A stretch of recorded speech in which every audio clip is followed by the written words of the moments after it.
Wale wa enzi zetu wakinunua friji ilikuwa imeandikwa handle with care, use no hooks.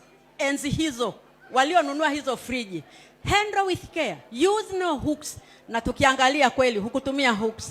Huyu hakuchakachuliwa. Ona ile rangi. Miaka ile alikuwa ni modo, sura yake hii, weupe wake huu, hakuchakachua. Mpaka leo anazeka, hajachakachuliwa.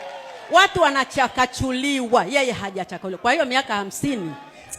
Hata ndugu zako walimba, mradi salama Stella, mradi salama dada, mradi salama dada we, mradi salama dada, boga jose jirano na mbwanyeni ya nikimako tuteta, mradi salama dada we, mradi salama dada, umbwangeni wa hiyo mbwanyeni enangaka jamugongo tuteta, mradi salama dada we, mradi salama dada, mradi salama dada we, mradi salama dada, madebu mabivi mbwanyeji ni mapambo akireju tuteta, mradi salama dada we, mradi salama dada, mradi. Mungu awabariki sana sana sana, msherekete na miaka mingine.